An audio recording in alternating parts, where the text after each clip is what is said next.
बात यह है कि लॉकडाउन की वजह से शहर की मैशत, मुल्क की मैशत तबाही की तरफ गामज़न है। गंदम सस्ती होने की वजह से सारी स्मगल होकर ईरान चली जाती है, अफगानिस्तान चली जाती है, रूस चली जाती है। फ़ायदा किसको होता है? स्मगलर को होता है। जो मंगला डैम के अंदर जो गंदम डूब रही है उसका तो अल्लाह ही हाफ़िज़ है, चूँकि वो ज़रा देर से पकती है। दूसरे अजला से आने वाले तमाम रास्ते बंद हों, लेकिन शहर के अंदर तमाम मार्केटें खुलनी चाहिए।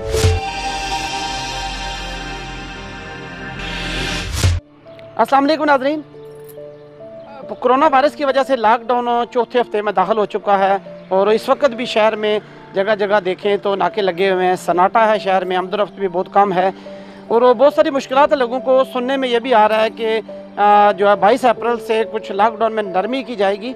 तो इस वक्त चौधरी शौकत साहब सदर ईवान ज़राअत हमारे साथ मौजूद हैं। इनसे बात करते हैं कि गंदम की कटाई का मौसम है, गंदम की कटाई भी शुरू हो चुकी है। इस हवाले से थोड़ा सा जो सब हमें ब्रीफ करेंगे कि लॉकडाउन में किस हद तक नरमी होनी चाहिए और जो गंदम की फसल है कटाई, उस हवाले से भी थोड़ी सी मुफीद बातें इनसे। अस्सलाम वालेकुम। वालेकुम सलाम जनाब, शुक्रिया जनाब, आपने बुलाया इस प्रोग्राम में। आपने बात यह है कि लॉकडाउन की वजह से शहर की मैशत, मुल्क की मैशत तबाही की तरफ गामज़न है। इसमें कुछ एक तो जो नेशनल यहाँ कमेटी हुआ करती थी, डिस्ट्रिक्ट कमेटी, उसका इजलास होना चाहिए ताकि मुख्तलिफ जो है ना शोबाजात के लोग उसमें अपनी राय दें कि शहर के लोगों का कम से कम नुकसान किस तरह जो है ना उस नुकसान को कम किया जाए। दूसरी बात ये है कि लेबर जो है ना उसको अगर कोई बंदा दीना से, जेलम से या पंजाब से लेकर आता है तो उनके नाम नोट किए जाए और उनको अंदर आने की इजाज़त दी जाए। नंबर 3, जो मशीनरी की पहले हमारी इंतज़ामिया ने बात मान ली थी, डीसी साहब, एडिशनल डिप्टी कमिश्नर जनरल साहब राजा कैसर रंगज़ेब साहब, उनके साथ हमारी मीटिंग हुई तो उन्होंने हमारी बहुत सारी बातें तकरीबन मान ली। तो अभी साथ साथ जो और मुश्किलात आती हैं वो भी हम इंतज़ामिया के जो है ना वो इल्म में लाते हैं। तो इसलिए मज़दूरों की अब कमी है, उनको लाने की ज़रूरत है, इधर स्पेशल इजाज़त दी जाए। दूसरी बात, जो मंगला डैम के अंदर जो गंदम डूब रही है उसका तो अल्लाह ही हाफ़िज़ है, चूँकि वो ज़रा देर से पकती है, उसका भी कुछ सोचना होगा। बाकी शहर के अंदर जो है ना मार्केट को वो खोलने की तरफ जाना चाहिए और ज़िले को लॉकडाउन करना चाहिए। यानी जो बाउंड्रीज से जो एंट्री पॉइंट्स हैं उनको आप कहते हैं कि बंद, दूसरे अजला से आने वाले तमाम रास्ते बंद हों, लेकिन शहर के अंदर तमाम मार्केटें खुलनी चाहिए। होटलों को खोलना चाहिए, एक टेबल पर 2 से ज़्यादा बंदे ना बैठे। जिस तरह बेकरी में देखे, सब्ज़ी मंडी में देखे कितना रश है, तो सब लोग जो है ना, लोगों को बेसिक एक शऊर आ गया कि हमने इसको कैसे कंट्रोल करना है। तो उसके मुताबिक जो है ना सबको इजाज़त दी जाए, लोग अपनी रोटी रोज़ी कमा कर खाएँ। जी सब देखने में आया कि जैसे कि 1-2 दिन कबल जो है ना वो लॉकडाउन में थोड़ी सी नरमी लग रही थी तो लोगों ने मार्केटों में निकलना शुरू कर दिया और बहुत ज़्यादा रश हो गया। तो इंतज़ामिया इस हवाले से भी करवा जाती है कि ज़ाहिर जब गैदरिंग होगी खुदा न खास्ता ये बीमारी फिर ना फैल जाए। नहीं, उसमें तो एहतियात तो बहुत ज़रूरी है। जो लोग ये समझते हैं ना कि ये कोई मजाक है, वो मजाक ना समझें, ये बहुत बड़ा अजाब है।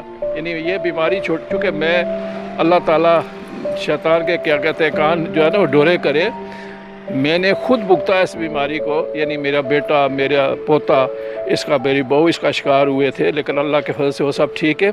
तो ये बहुत बड़ा तकलीफ़देह मामला होता है, तो इससे बचने के लिए हर कोशिश करनी चाहिए। तो मैं नहीं कहता कि जो है ना वो सारे शहर को, बाहर से आने वालों को इजाज़त दी जाए। अलबत्ता ये है कि जो हमारे लोग भाई इंग्लैंड से आते हैं उनके लिए मंगला रेस्ट हाउस को जो है ना वो क्वारंटीना सेंटर बनाना चाहिए, उनको वापस नहीं भेजना चाहिए।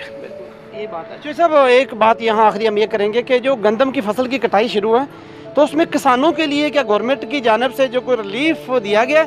पेट्रोल और डीजल की कीमतें भी कम है और क्या मशीनों के रेट्स जो है वो कम हुए हैं उस वाले से? नहीं, ये कभी ना हुआ ना होता है। वो तो जो मार्केट रेट होते हैं उस पर होता है, बल्कि किसानों के साथ जुल्म ही होता है कि उसकी पैदावार जो है ना उसकी कीमत एक इस्लामाबाद एक एयर कंडीशन कमरे में बैठा हुआ क्लर्क मुकर्रर करता है जिसने कभी खेत देखा हुआ नहीं होता है। बाकी देखे, एक मोची जूती बनाता है उसकी कीमत वो खुद तय करता है, दर्जी कपड़ा बनाता है या टेक्सटाइल वाला कपड़ा बनाता है उसकी कीमत खुद तय करता है। वाहिद बेवकूफ़ किसान है जिसकी प्रोडक्ट की कीमत गवर्नमेंट का क्लर्क मुकर्रर करता है, यानी मेरे सेक्रेटरी को क्लर्क। आप एज ए सदर ईवान ज़राअत तो क्या आप मैसेज देंगे इंतज़ामिया को भी कि ये किस तरह होना चाहिए ताकि किसानों की मशावरत से रेट तय किया जाए ताकि उनको भी रिलीफ मिले और अच्छे तरीके से गंदम की फसल जो बाकी फसलें भी हैं वो मार्केट में आ सके ताकि आवाम को भी रिलीफ मिले। राय साहब, जो गंदम की कम कीमत है ना, उसका इस मुल्क को बहुत ज़्यादा नुकसान हो रहा है। यानी लोगों को ये समझने की बात है, गंदम सस्ती होने की वजह से सारी स्मगल होकर ईरान चली जाती है, अफगानिस्तान चली जाती है, रूस चली जाती है,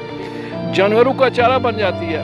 फ़ायदा किसको होता है? स्मगलर को होता है। तो फ़ायदा तो किसान को होना चाहिए। जब किसान के पास पैसा होगा, ज़मींदार के पैसा होगा, वो पैसा उसी ज़मीन पर लाएगा और बेहतर जो है ना उसकी पर एकड़ प्रोडक्शन होगी। तो ये तो जुल्म है कम कीमत पैदा रखना।